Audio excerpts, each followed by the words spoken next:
Hello friends, कैसे हैं आप सभी। Good afternoon. उम्मीद करते हैं कि आप सभी अच्छे होंगे और आपकी पढ़ाई निरंतर जारी होगी।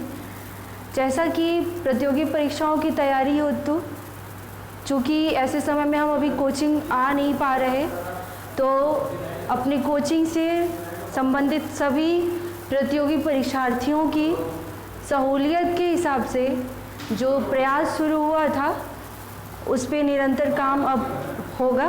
बीच में थोड़ा गैप हुआ, उसके लिए हम आपसे माफ़ी चाहते हैं।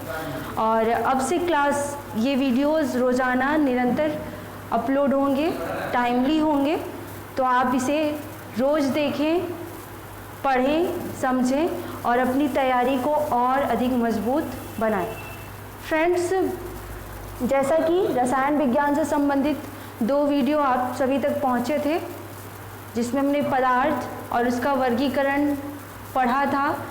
वर्गीकरण भौतिक अवस्था के आधार पर पढ़ा था। अब हम रासायनिक अवस्था के आधार पर वर्गीकरण पढ़ेंगे। फ्रेंड्स, केमिस्ट्री अर्थात रसायन जब भी हमने पढ़ना शुरू किया है, कभी भी 9th क्लास में पढ़ा होगा, 10th में, जब से हमने साइंस शुरू की, उसमें सबसे पहले शब्दों में से, शब्दावलियों में से कुछ शब्द थे परमाणु, अणु, अम्ल, क्षार, ये सब। मतलब ये सारे बेसिक हैं केमिस्ट्री अगर हमें पढ़ना है तो हमने शुरुआत ही बेसिक से की थी। आज की क्लास में भी बेसिक ही चलने वाली है। तो आज चूँकि वर्गीकरण रासायनिक आधार पे है, तो हमें रसायन प्रक्रिया समझनी होगी कि किस प्रकार से पदार्थ निर्माण होते हैं, किस तरह के पदार्थ होते हैं, ये पढ़ेंगे। तो पदार्थ की सबसे छोटी इकाई हम सभी जानते हैं परमाणु होता है। तो हम शुरुआत भी वहीं से करेंगे और अपने रासायनिक वर्गीकरण को पूरा अध्ययन करके कंप्लीट करेंगे। तो चलिए फ्रेंड्स, देखते हैं, परमाणु से हम लोग शुरुआत करते हैं।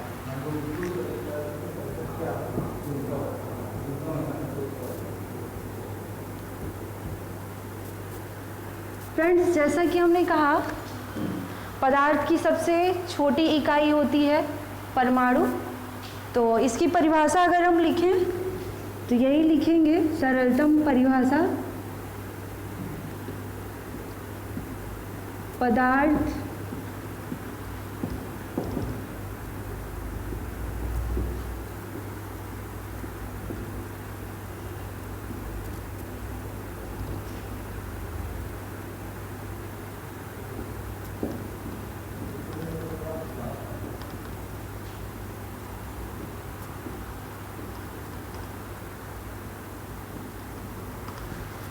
पदार्थ की सबसे सूक्ष्मतम एवं संगठित इकाई है। परमाणु सबसे छोटी इकाई है। जैसे कि हम सभी ने जॉन डाल्टन के बारे में पढ़ा है, सुना है।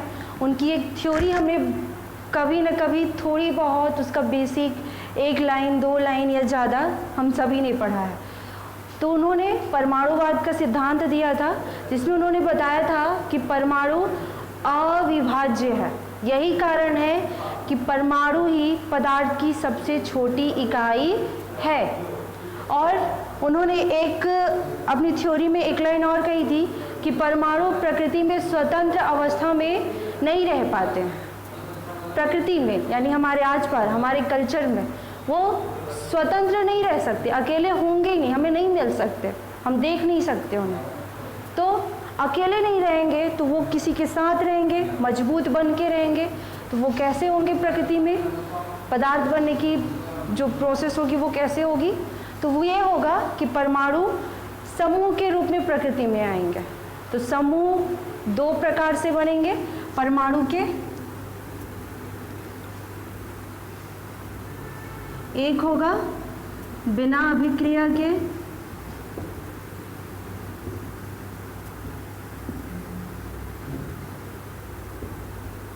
और दूसरा होगा अभिक्रिया द्वारा।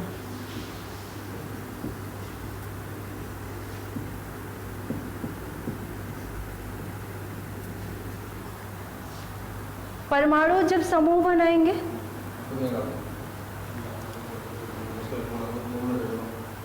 बिना अभिक्रिया के जब समूह बनाएंगे, कुछ परमाणु हैं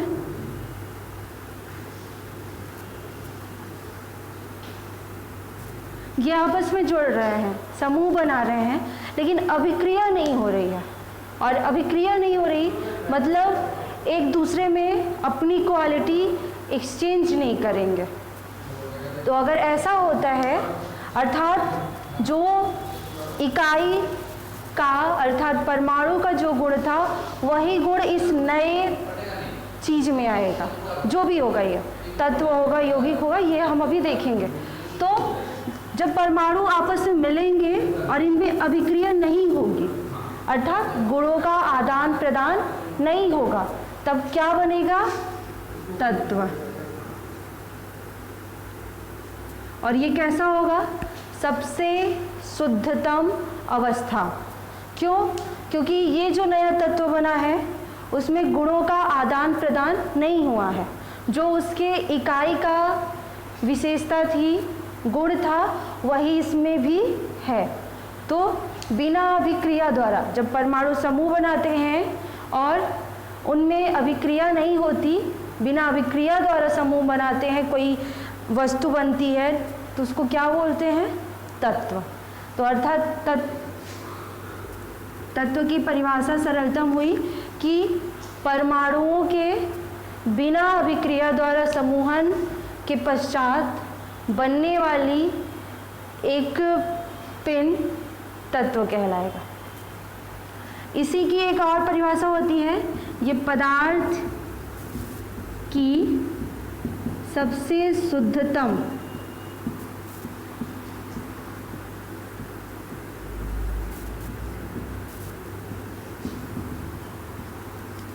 अवस्था होती है। पदार्थ की सबसे शुद्धतम अवस्था होती है क्योंकि ये जो परमाणु आपस में मिल रहे हैं इनमें गुणों का आदान प्रदान नहीं हो रहा, कोई भी क्वालिटी चेंज नहीं हो रही है। तत्व में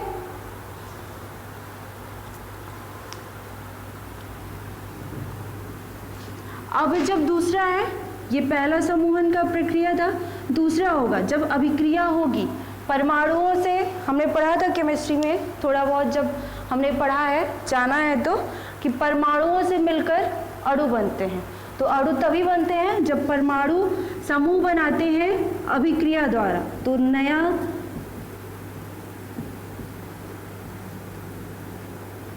हमें ये मिलता है अणु। अर्थात अणु की परिभाषा हम कहें तो परमाणुओं द्वारा आपस में अभिक्रिया के फलस्वरूप बनने वाले समूहन से एक अणु का निर्माण होता है। अब तत्व और अणु को हम अभी जानेंगे। सबसे पहले तत्वों के बारे में जानते हैं।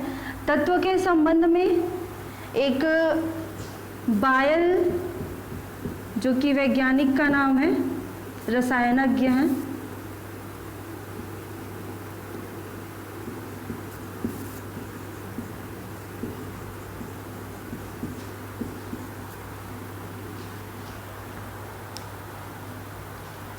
बायल के नियम के अनुसार उन्होंने परिभाषा दी थी। उन्होंने कहा था कि तत्व वह समांग शुद्ध अवस्था है किसी पदार्थ का जिसको किसी भी जिसको ना तो सरल भौतिक विधियों या रासायनिक विधियों द्वारा बनाया जा सकता है और ना ही नष्ट किया जा सकता है। अर्थात ये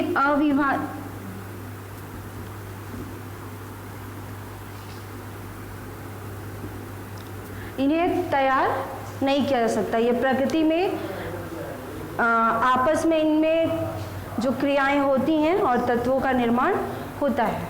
हम अभी ये भी पढ़ेंगे कि केमिस्ट्री में हम तत्व कहाँ जानते हैं, किन चीज़ों को तत्व बोलते हैं और उनका उपयोग कहाँ होता है।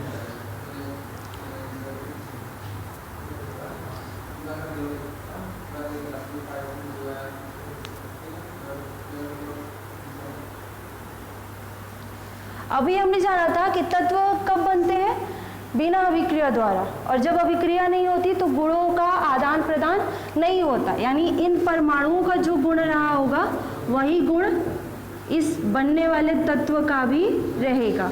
तो इसके गुण अपरिवर्तित रहते हैं, इनका गुण अपरिवर्तित होगा।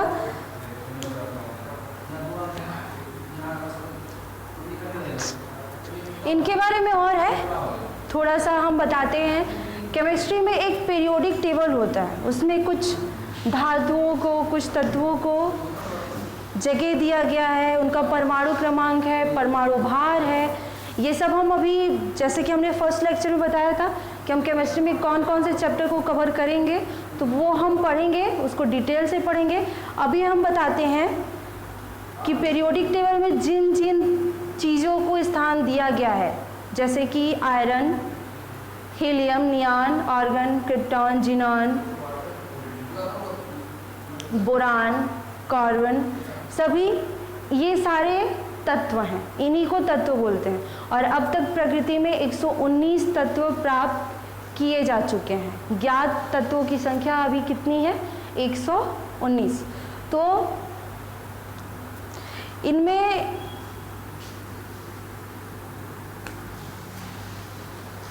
जैसा कि पीरियोडिक टेबल में इन्हें स्थान दिया गया है, इनका परमाणु क्रमांक होता है, परमाणु भार होता है, लेकिन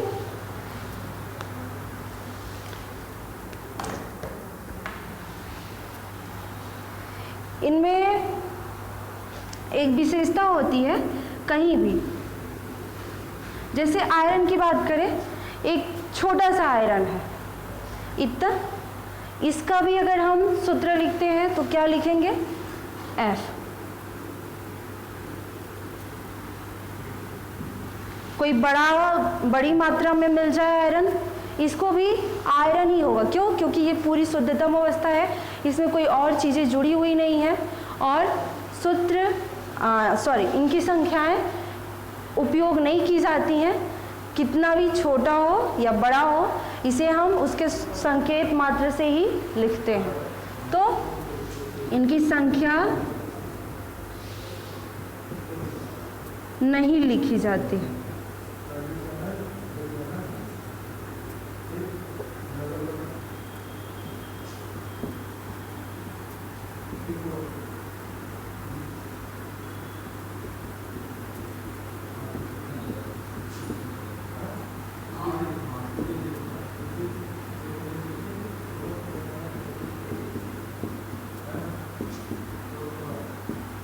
तत्व जैसे आयरन को F2, क्लोरीन को Cl2, oxygen, carbon, etcetera etcetera.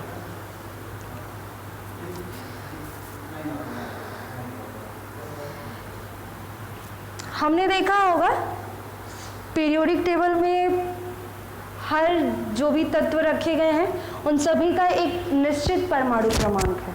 जैसे आयरन का कोई परमाणु क्रमांक है, ऑक्सीजन का होगा, कार्बन का है, जो भी है वो प्रकृति में कहीं भी हो, कितनी भी मात्रा में हो, लेकिन उसका जो परमाणु क्रमांक है वो वही रहेगा। अर्थात इसका मतलब कि तत्व का परमाणु क्रमांक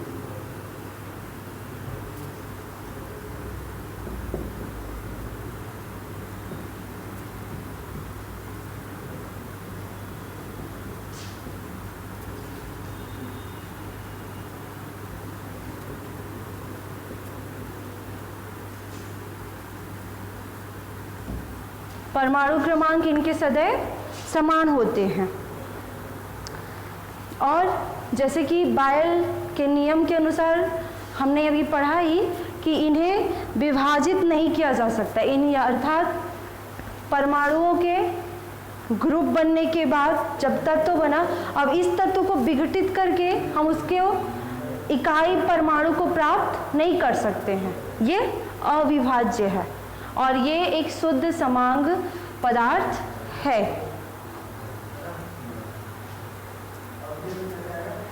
एक इसके बारे में एक चीज़ और हम जानेंगे, किसी भी पदार्थ या किसी भी पदार्थ नहीं कहेंगे, जनरली व्यवहारिक केमिस्ट्री को थोड़े से छोड़ के किसी भी वस्तु का निर्माण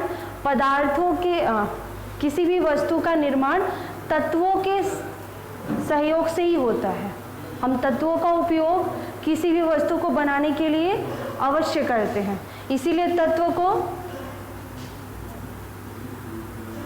प्रारंभिक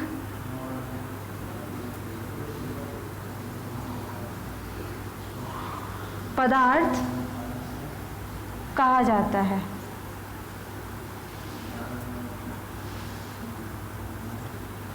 तो फ्रेंड्स, तत्व के बारे में हमने इतना देखा। तत्व की परिभाषा सीधे तो परमाणुओं के बिना अभिक्रिया द्वारा समूह बनने के बाद बनने वाला जो भी वस्तु हमें मिलेगा, जो भी कण मिलेगा, उसे हम कहेंगे तत्व।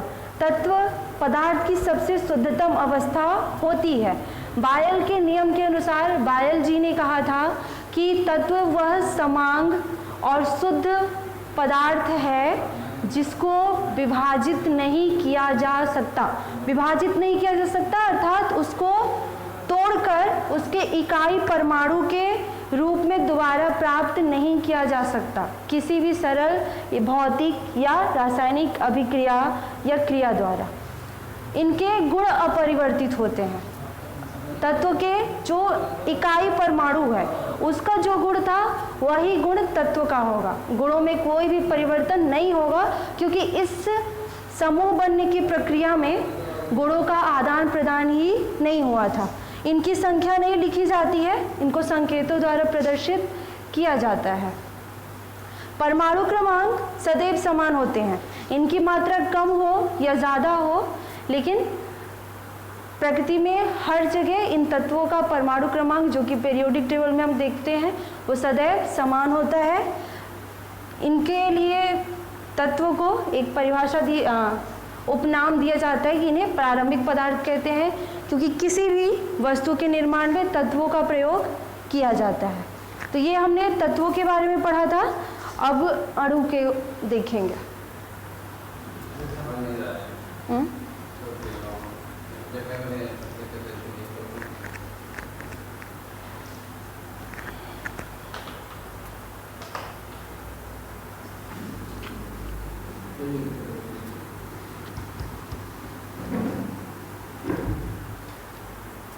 परमाणु जब अभिक्रिया द्वारा मिलते हैं तो जो कण हमें प्राप्त होते हैं वो क्या होता है?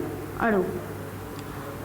अणु ही रासायनिक केमिस्ट्री में जो भी बाद में पदार्थ, तत्व, रासायनिक वस्तुएं हमें मिलती हैं, उनका रास्ता ये होता है, परमाणु, फिर अणु, उसके बाद और चीज़ें।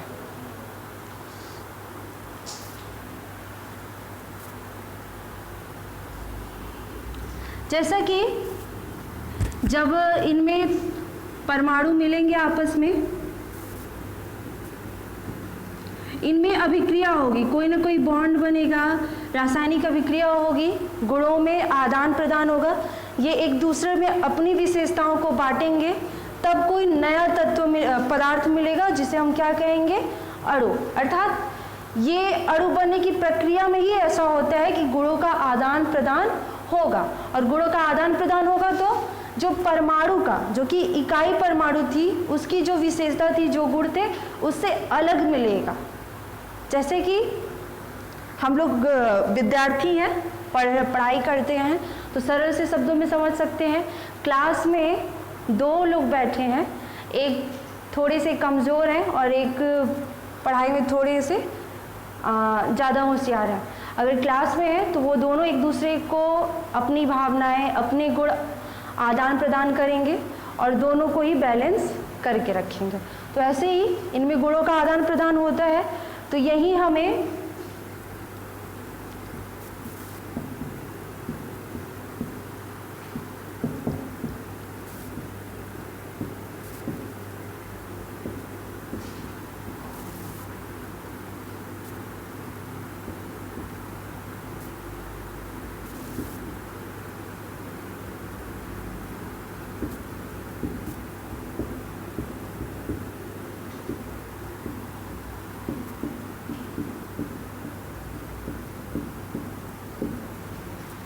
अणु में पदार्थ की सर्वाधिक विशेषताएं या सर्वाधिक गुण प्राप्त होते हैं। जैसे एक एग्जाम्पल लें, ऑक्सीजन।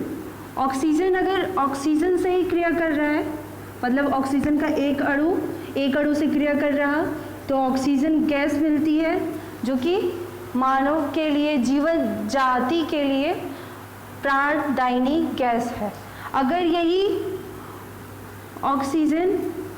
ऑक्सीजन का एक अणु ऑक्सीजन के 2 अणु से क्रिया कर ले तो क्या बनेगा? O3, जो कि ओजोन है, एक परत बनती है, सामान्यतः मनुष्य के लिए अच्छी भी नहीं होती। अर्थात इसका गुण कुछ और था, इसका गुण कुछ और है। क्रिया वही चीज़ें हैं, बस उनकी संख्याएं बढ़ी हैं। अर्थात इसमें अगर ऑक्सीजन हाइड्रोजन से क्रिया कर रहा है तो जल बना लेगा, जिसकी विशेषता एकदम अलग होती है। हाइड्रोजन जो कि जलने में सहायक होता है, ऑक्सीजन भी जलने में मददगार होता है, लेकिन जब ऑक्सीजन और हाइड्रोजन क्रिया करके जल बनाते हैं तो जल आग को बुझाने का काम करता है, अर्थात उसका गुण परिवर्तन हो जाता है। तो अणु में पदार्थ की सर्वाधिक विशेषताएं हमें प्राप्त होती हैं। ये पहली विशेषता है, इनमें गुण परिवर्तित होते हैं।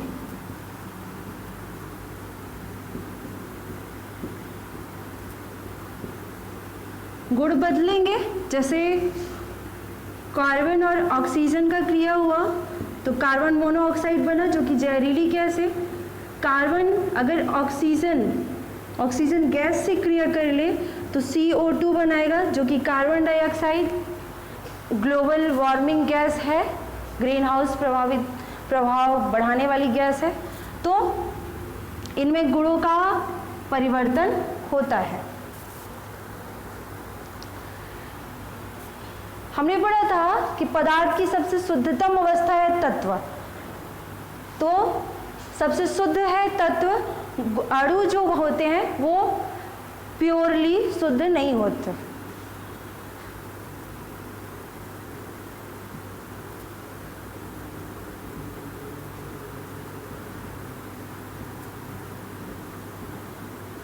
शुद्ध का मतलब जो अणु हमें मिलेगा वो उसमें मिक्स नहीं होता, गलत नहीं होता, लेकिन एक ही तत्व हमें प्राप्त नहीं होता। उसमें हो सकता है जैसे कार्बन और ऑक्सीजन अलग अलग हैं परमाणु, लेकिन मिलकर बना रहे हैं कुछ और भिन्न भिन्न हैं, यानी एकदम ना तो कार्बन है और ना ही एकदम ऑक्सीजन है। इनमें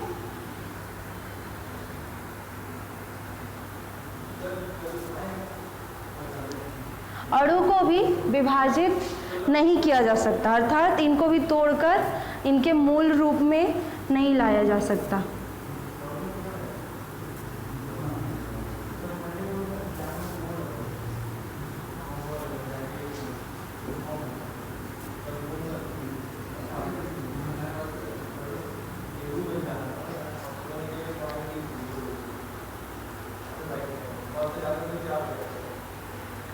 इनकी एक और विशेषता होती है, इनमें संख्याएं नहीं लिखी जाती।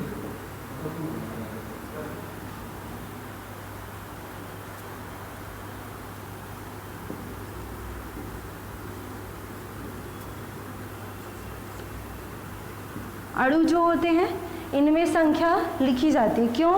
क्योंकि यहाँ O2 है तो ऑक्सीजन गैस बन रहा है, यही O3 हो गया, यानी ऑक्सीजन के 3 परमाणु मिलकर जब बना रहे हैं अणु तो ये ओजोन गैस हो गई, जो कि गुण क्वालिटी संगठन में भिन्न है। अर्थात यहाँ संख्या, अणुओं में संख्या लिखी जाती है, इसकी आवश्यकता होती है। अणु समपरमाण्विक और विषम परमाण्विक दोनों ही होते हैं।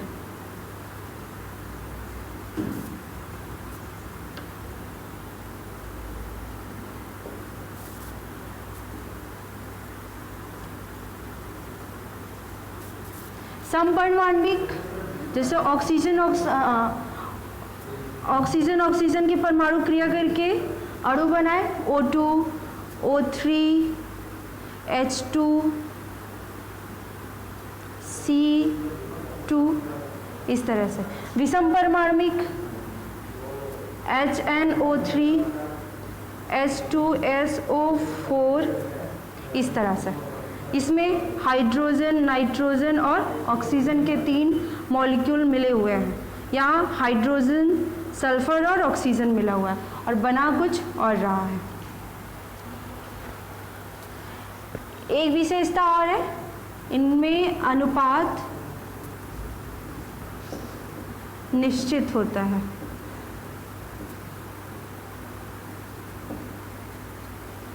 तो अणु के बारे में हमने देखा कि पदार्थ की सर्वाधिक विशेषताएं प्राप्त होती हैं, इनमें गुण परिवर्तित होते हैं। जो नया परमाणुओं के अभिक्रिया द्वारा जो अणु हमें प्राप्त होगा, जो नया कण मिलेगा हमें, उसके गुण, उसकी विशेषताएं अपने इकाई परमाणु से एकदम भिन्न होंगे। ये एकदम शुद्ध नहीं होते, क्योंकि परमाणु ऑक्सीजन के कार्बन की क्रिया करेंगे, या ऑक्सीजन ऑक्सीजन की करेंगे, या आयरन आयरन की करेंगे। इस तरह से इन्हें विभाजित करके पुनः इनके मूल रूप में यानी इकाई परमाणु के रूप में प्राप्त नहीं किया जा सकता। इनका अनुपात निश्चित होता है। जैसे कि हमने यहाँ एक एग्जाम्पल लिखा था, HNO3 हाइड्रोजन 1 है, नाइट्रोजन भी 1 है और ऑक्सीजन के 3 परमाणु, अर्थात 1:1:3। HNO3 में यही अनुपात होगा, ये अनुपात निश्चित होता है। इनमें संख्या नहीं लिखी जाती, क्योंकि अगर O2 लिखा है एक एग्जाम्पल में, तो O2 ऑक्सीजन गैस होगी, O3 हो गया तो ये ओजोन गैस होगी। यानी संख्या लिखना इसमें आवश्यक है, वरना अणु का अध्ययन हम नहीं कर पाएंगे। ये समपरमाण्विक और विषम परमाण्विक दोनों होते हैं।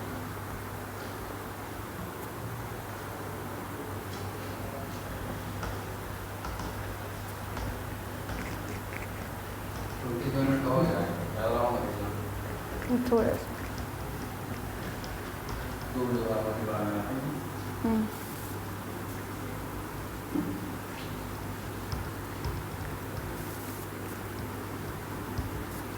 ये दो परमाणु द्वारा हमने पढ़ा था, जिससे हमें 2 चीजें मिल रही थी, तत्व और अणु। अब इसके बाद भी प्रोसेस होगा, ये दोनों भी आपस में क्रिया करेंगे, इनके द्वारा भी आगे की क्रियाएं होंगी। 2 तरह से ये भी होंगे। तत्व और अणु आपस में मिलेंगे, समूह बनाएंगे, नए कण प्राप्त होंगे। उनमें भी होगा, पहला होगा बिना अभिक्रिया द्वारा,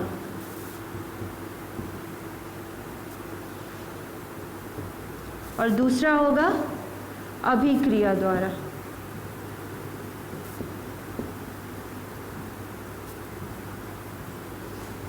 दो तरह से होंगे, तो बिना अभिक्रिया द्वारा क्या बनेगा और फिर अभिक्रिया के पश्चात क्या बनेगा, ये हम अभी देखेंगे।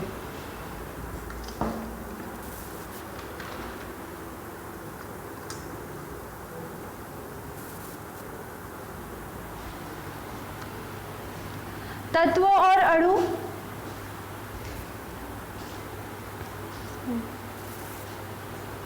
जब बिना अभिक्रिया द्वारा समूह बनाएंगे तो इनसे जो हमें प्राप्त होगा वो होगा मिश्रण, और जब अभिक्रिया करेंगे ये दोनों, अभिक्रिया द्वारा हमें प्राप्त होगा यौगिक। 2 चीजें प्राप्त होंगी हमें, जब तत्व और अणु आपस में बिना क्रिया द्वारा समूह बना लेंगे तो मिश्रण प्राप्त होगा, और जब अभिक्रिया करेंगे तो उसके बाद हमें प्राप्त होगा यौगिक। तो अब हम मिश्रण और यौगिक पढ़ेंगे, इनके बारे में जानेंगे। मिश्रण में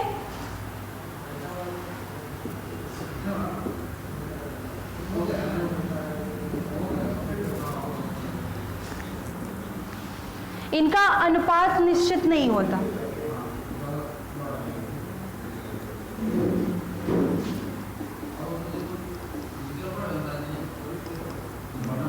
अनुपात अनिश्चित होता है। जैसे मिश्रण, हम लोग इसका एग्जाम्पल बहुत अच्छे से जानते हैं, शरबत बनाते हैं हम शक्कर और पानी का घोल, तो कभी शक्कर ज़्यादा भी हो सकता है, पानी कम, या पानी ज़्यादा हुआ शक्कर उसकी तुलना में कम।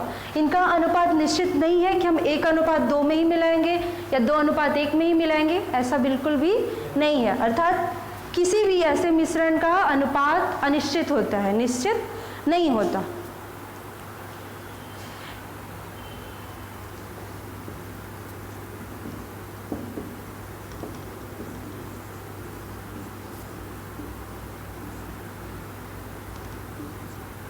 जब मिश्रण बनाएंगे तो इनका जो मिश्रण हमें प्राप्त होगा उनका गुण अपरिवर्तित होता है। हम जिन जिन घटकों को मिलाकर मिश्रण तैयार करते हैं उनका जो मूल गुण होता है, जो विशेषता होती है, वही हमें मिश्रण में प्राप्त होता है।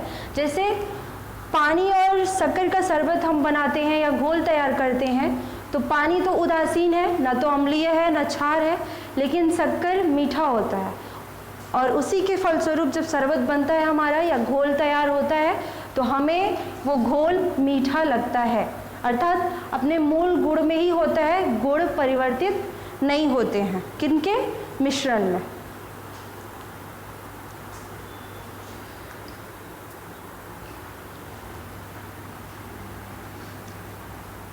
जैसा कि एक छोटा सा एग्जाम्पल लेकर ही चल रहे हैं हम, तो अभी उसी को देखते हैं। जैसे कि हमने शक्कर और पानी का घोल तैयार किया है, हम ये सब जानते हैं, व्यवहारिक रूप से अपने घरों में उपयोग भी करते हैं। कभी हमसे ज़्यादा गलती में वो ज़्यादा घोल बन जाए तो हम उसे साधारण विधियों द्वारा भी उसे मूल रूप में ला सकते हैं। जैसे कि घोल तैयार है, हम उसका वाष्पन करेंगे तो वाष्प के रूप में हमें पानी अलग से प्राप्त हो जाएगा और शक्कर क्रिस्टलीय रूप में हमें प्राप्त हो जाएगा।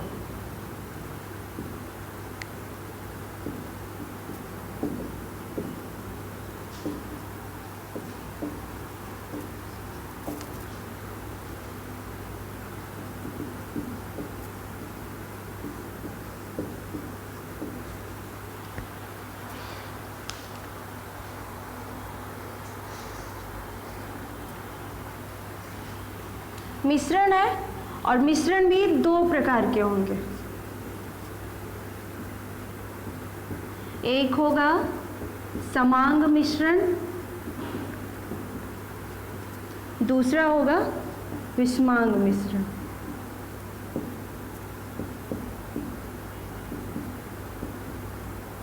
समांग मिश्रण में अनुपात और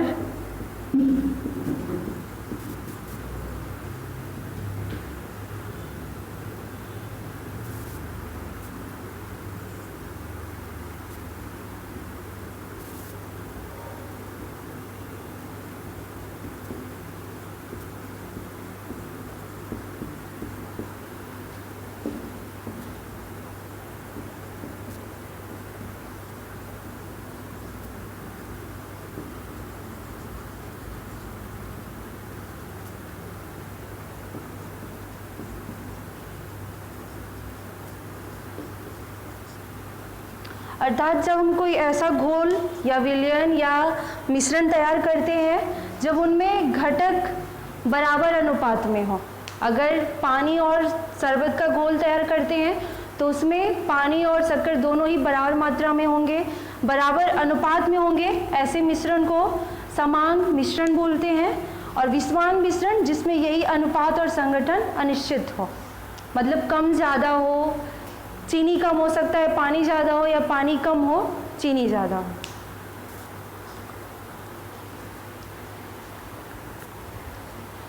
तो ये तत्व और अणु के बिना अभिक्रिया द्वारा जो हमें प्राप्त हो रहा था मिश्रण, उसके बारे में था। अब ये पढ़ेंगे हम जब अभिक्रिया द्वारा बनता है यौगिक।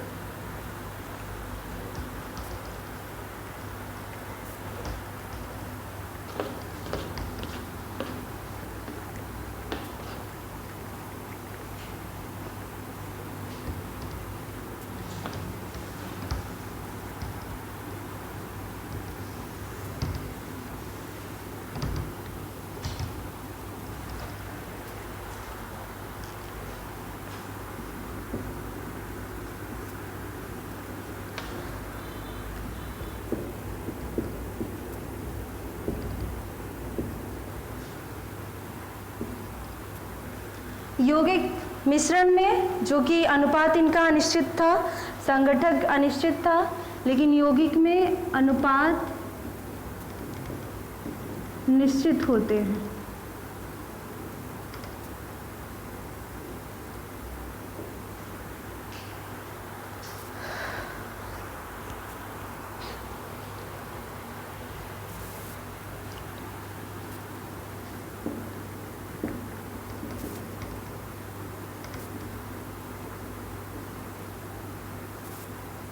यौगिक जब बनते हैं तो इनके गुणों में परिवर्तन होता है। क्यों? क्योंकि ये अभिक्रिया द्वारा बन रहे हैं, यानी इनमें अभिक्रिया होगी, रासायनिक बंध बनेंगे, गुणों का आदान प्रदान होगा, तो गुणों में परिवर्तन होगा। यौगिक भी दो प्रकार के होते हैं।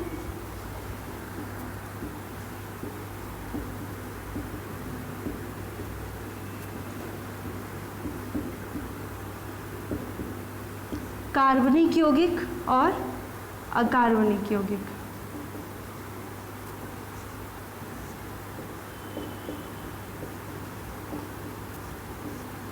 कार्बनिक यौगिक जो कि जीवित घटकों द्वारा प्राप्त होते हैं, जैसे कि पेड़ पौधों, मृत जीव जंतुओं, ऐसी चीज़ों से प्राप्त होने वाले जो घटक होंगे वो कार्बनिक यौगिक होंगे।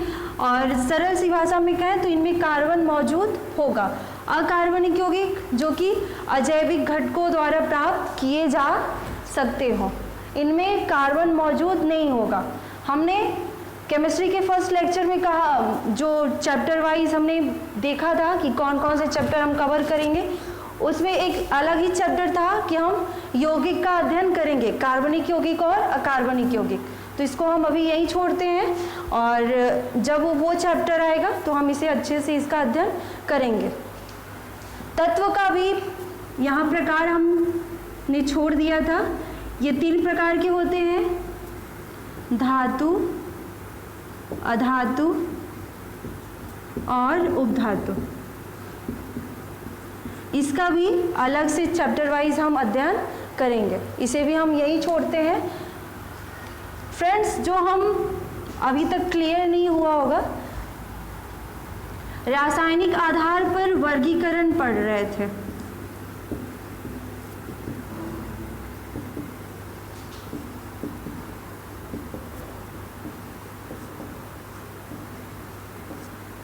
किसकी? पदार्थ की।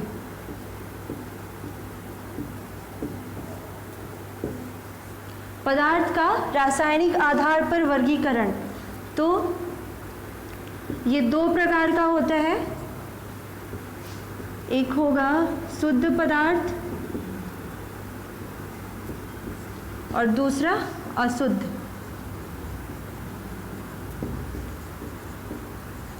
ये अशुद्ध पदार्थ ही मिश्रण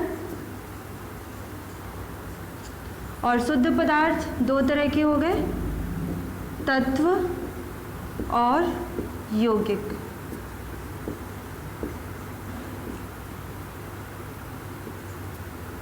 इनमें अंतर यही था, तत्व एक ही प्रकार के परमाणुओं से बने थे, परमाणुओं द्वारा ही, बिना अभिक्रिया द्वारा, और ये तत्व और अणुओं के अभिक्रिया द्वारा बने थे। तत्व थे 3 प्रकार के,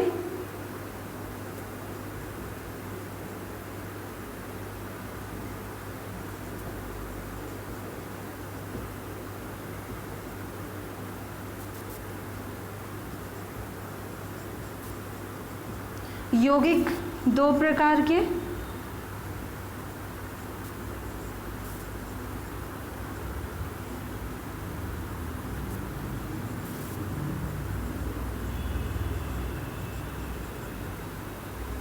मिश्रण 2 प्रकार।